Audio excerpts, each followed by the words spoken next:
Remue ménage. Remue ménage.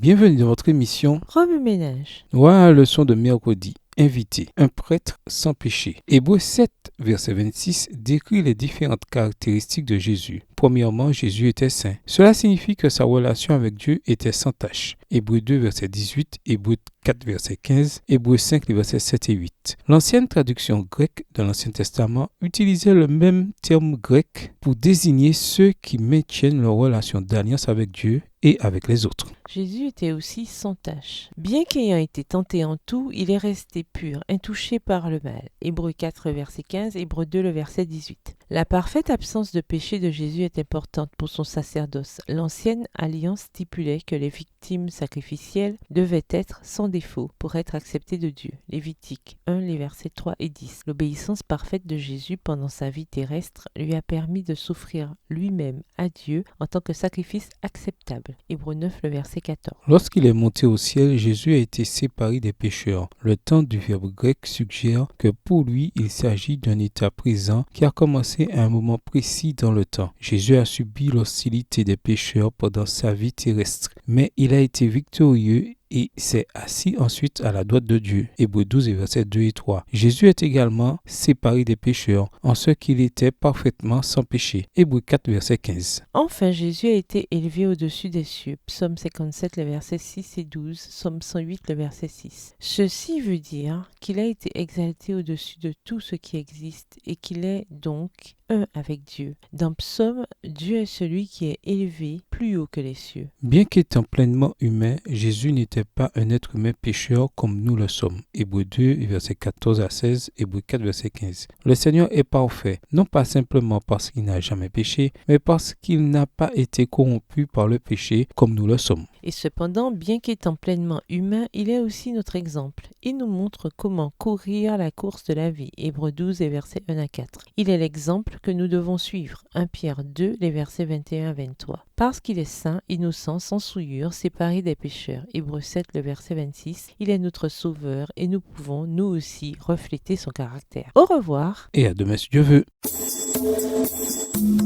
Remue ménage.